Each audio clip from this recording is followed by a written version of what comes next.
This is Dubai, where all continents converge for the Global Education and Skills Forum, taking place on the 15th to the 16th March 2015. The highlight of the third edition of the forum is the $1 million prize awarded to one teacher selected among the top 10 finalists. We spoke to some of the finalists to get an insight into what drives them to impart knowledge despite challenging circumstances. I'm from Afghanistan. I was born in Kabul in 1969. I was forced out of my school at grade 5 when the Soviets invaded my country. I went to my hometown in Ghazni, central Highlands province there, and then at the age of around 12 I was forced to flee from Afghanistan as a child without any family companion to Pakistan, and lived there for 4 years in Pakistani cities of Quetta and Peshawar and in the refugee camps. Returned back at the age of 16 to my hometown, and I happened to be a teacher just because I was one of the few individuals in my village who could read and write. And that was the beginning of my career as a teacher. It must have been a challenge for you to get an education in the first place. Yes, I think it has been a miracle that I was forced out of the classroom, but the whole world became my classroom, I think. And after that, any person that I encountered or any book that I read became my teacher. Mm-hmm. And what got you interested in imparting that education to others? Actually, I started my career as teaching when I was at the age of 16, just to help my peers to get the basic of literacy, how to read and write. Then in 4 years, I managed to establish 5 schools in my district there, home for hundreds and hundreds of students, but only boys at that time. The second time when we migrated to Pakistan in the time of the Taliban, again opened the school to help the refugee kids that they were busy with weaving carpets, and they were completely frustrated and hopeless. They didn't even expect to return back to their country. So here, beyond literacy, we were providing hope for the students, to think that they can bring a change in the destiny and they can return back. The third time, round of my career as a teaching happened when I moved the school from Pakistan to Afghanistan just after the collapse of the Taliban regime in 2002.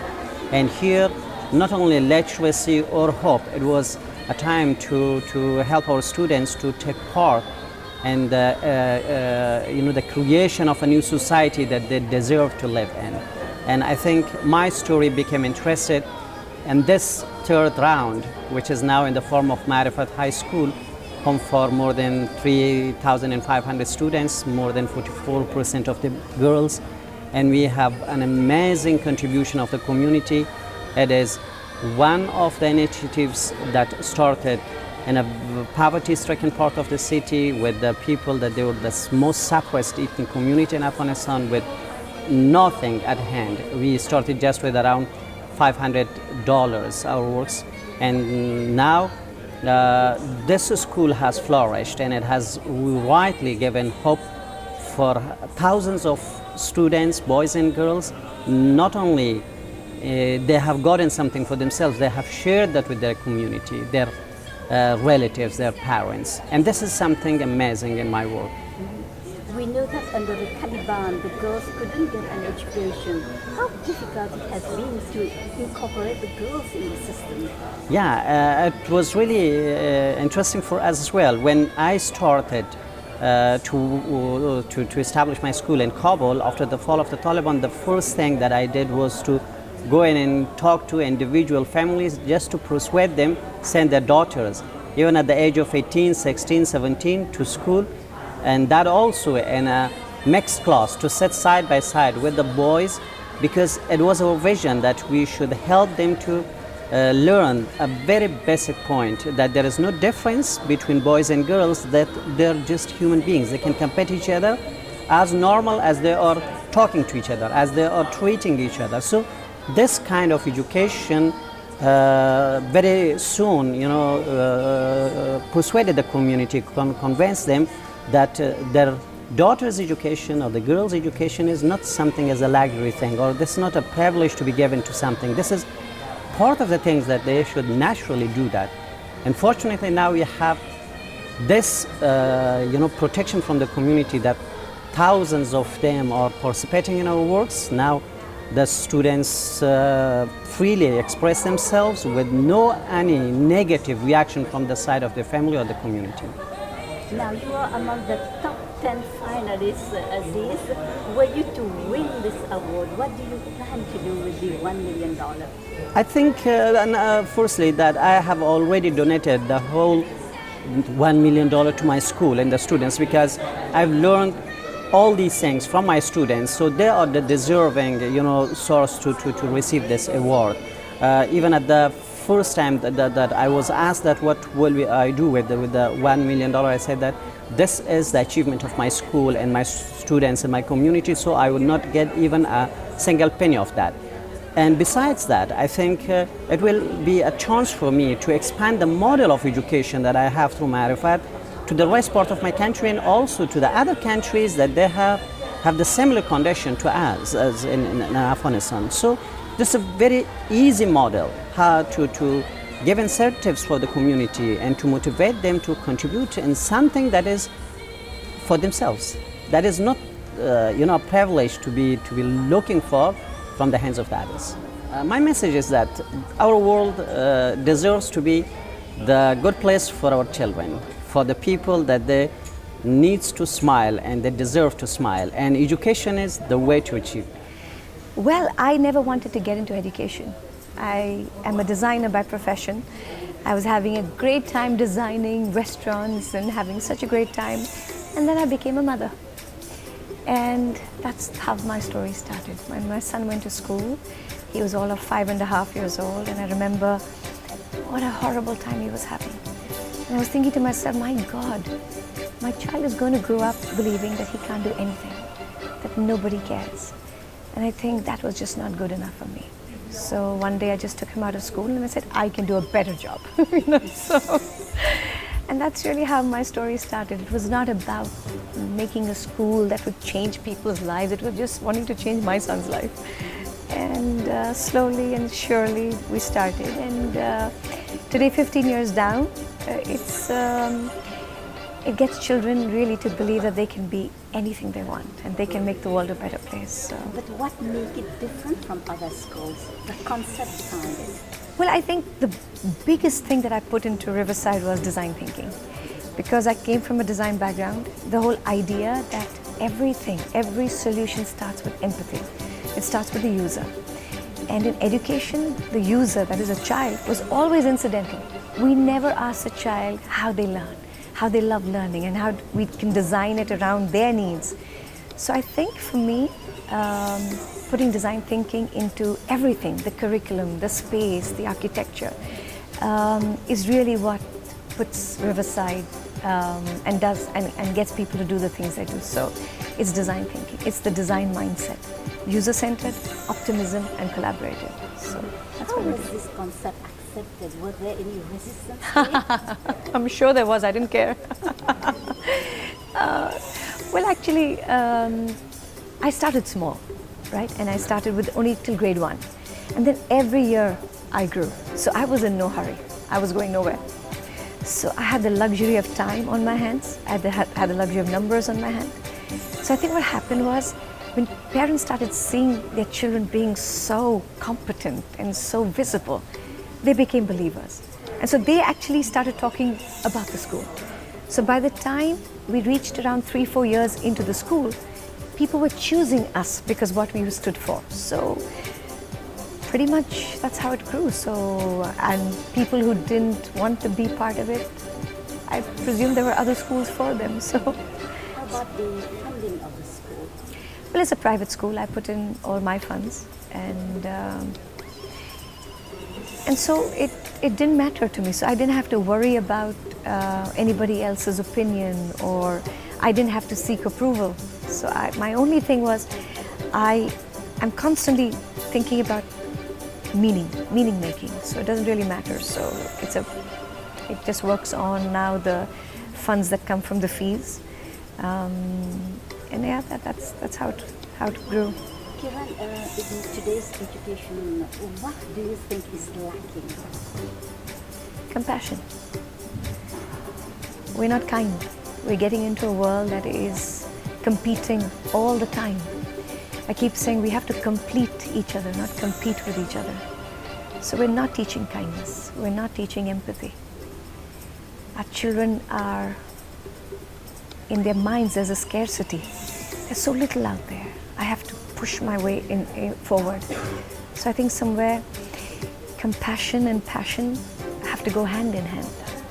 And I think this crisis that we're facing of compassion in the world can only be redeemed and healed by empathy.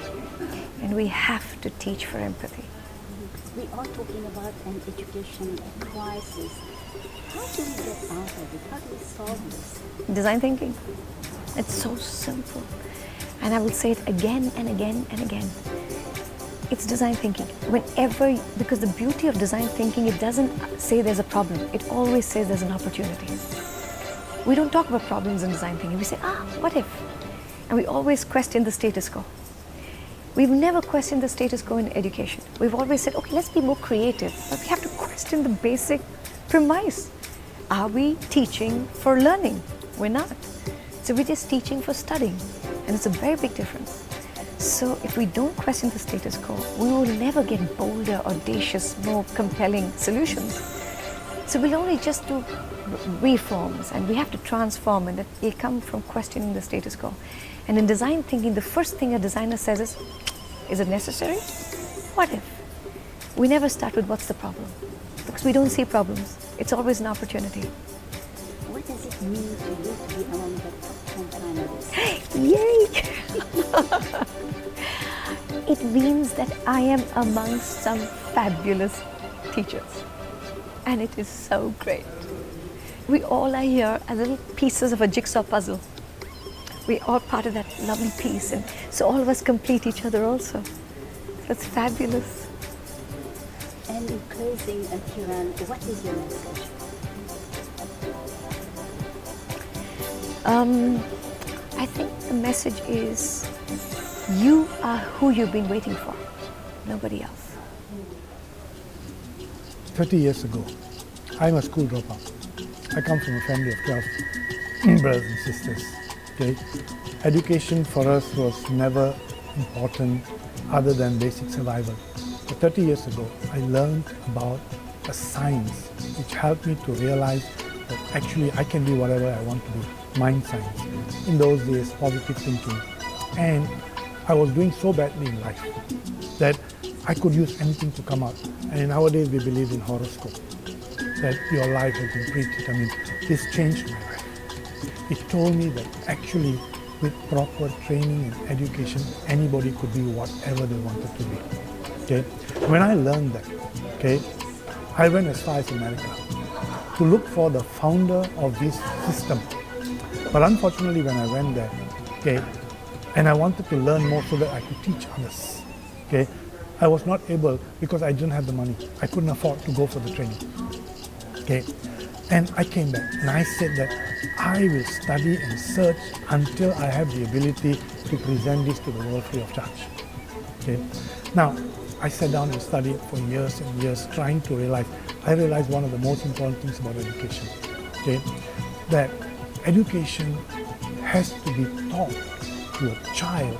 Okay, by helping them cope with education, not just teaching them education. There are two types of education. So when you see a child who grows up in a richer family or a more educated family, okay, they normally do well in school. Why? Because their parents at home or some tuition teacher is helping them cope. But a normal child who doesn't have that benefit is not able to cope. Okay, they're not able to cope in whatever is being taught, and there are so many reasons.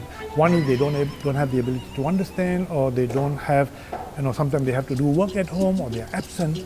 Okay, and I realized that actually every human being has the same potential, but if you can help a child cope in education, give them the ability to believe that actually they also can study, they will be as good as anybody. That happened to me in my life 30 years ago. And when that happened to me, and because I come from a family which is also struggling and poor, and it had changed me, I thought this would change everybody. And from that moment onwards, I started to study and research to be able to teach others. And from there, I started off. I was deprived of education because of money. I made a promise. I will not allow anybody to be deprived of education because of money. So I started free schools. And lastly, Mr. Fu, what is your message?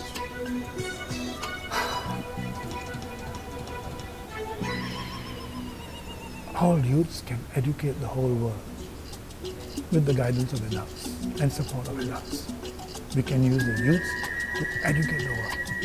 But we need adults because their wisdom, their intelligence, and their support, and we will be able to reach, because education will change this world.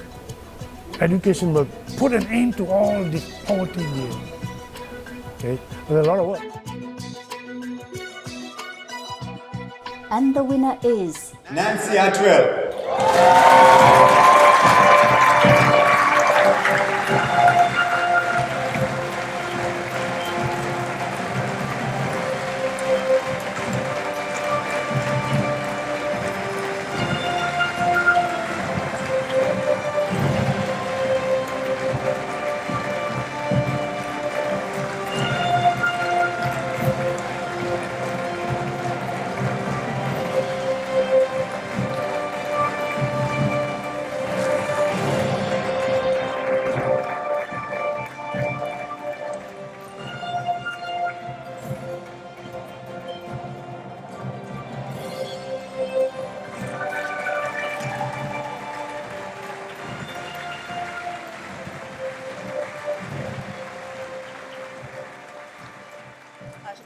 Dazed, shocked, ecstatic, all those things. It's going to make such a difference for my school. I can't even begin to tell you. It's like a lovely miracle. All right, for millions of teachers out there around the world, how would you want to inspire them with this success you just had?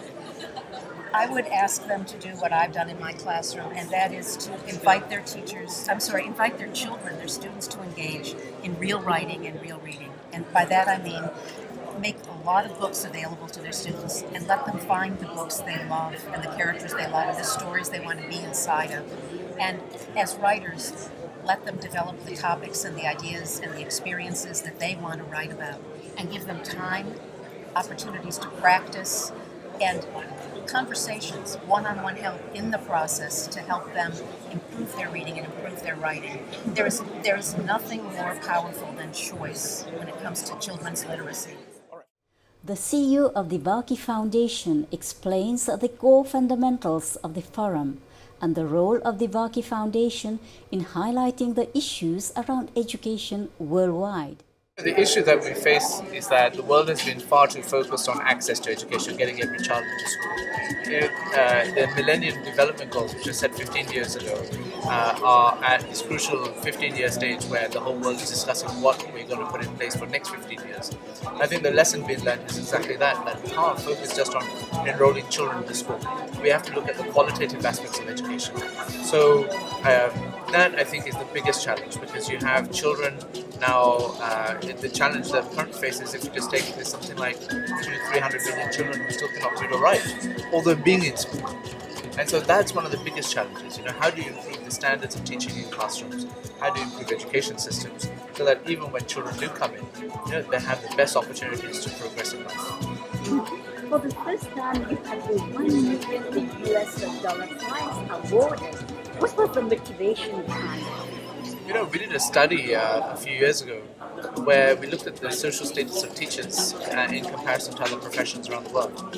We looked at 21 countries and we collected 500,000 data points from interviewing thousands of people. And what we found was that the social status of teachers was quite low. If you had children, would you would you encourage them to go into teaching? The answer is probably not. If you had children, would you encourage them to go into medicine or engineering or entrepreneurship? You'd probably say, yeah. Why not teaching when we recognize that the teacher is the fundamental part of your child's development? So what we wanted to do was, one of the things that teachers tell us is that they don't have the spotlight, they're not recognized, they're not rewarded. And our effort is actually by having this prize is to do all of those things and to elevate the status of the teaching profession so that the best and brightest consider joining it in the future. Now, looking at the diverse background Yes. of the 10 finalists, Yes. it's amazing. It was stunning, wasn't it? Yes. Especially in different parts of the world. Correct, Now, yes. how can their experience help towards contributing to sustainable education? You know, what we found was that we had about 5,000 applications and nominations from around the world. And what we found was when we read their applications, when we went through this, there's so many great things happening in classrooms around the world, but no one is actually speaking about it. No one is actually picking on, well, this is teacher in Afghanistan that's doing X. Maybe we should think about how we incorporate that in a similar country or in a developed country. Or you have Nancy Atwell in America who won the prize last night. You know, I have 2 children who go to great schools in London. My wife and I constantly struggle to make sure that they read books or they read in general. So through their schools, they read about 20 to 25 books a year. You know, Nancy Atwell has devised a method to train teachers where students in their classrooms read between 40 and 45 books a year. That's incredible. Last night she said the average in America that a child reads in a year is 10 books. I mean, I think that's astounding. Now, so her methods, I don't see why they're less applicable in South Africa or in Ghana or in Cambodia. So the point is that by showcasing these kind of things that are happening, these kind of achievements, I think we put education systems in much better state. Here at the Education and Skills Forum in Dubai, a number of critical topics are being debated. Correct. Any resolution moving forward? You know, from events like this, I personally don't look for resolutions in terms of big things that come out of it. There's a value, in my opinion, of people just getting together. And where this event has excelled for others is quite simply that we have people from the public sector. So these are people who control and fund education in large parts of the world. And you have private sector people, and you have voluntary sector people all together. You know, education, as you may, or many of your viewers will know, is quite ideological in many places. And so you can't really have a mature and sophisticated conversation about this. So when you speak about, for example, we just had a plenary session over here on is there a place for private in public? You know, you can't really have a constructive dialogue under normal circumstances. So we try to get all these actors together to say, okay, can we build a dialogue? We may disagree. Can we build a dialogue? Keep on building it every year, and incrementally we get to understand ourselves a lot better. So that is the purpose of this event.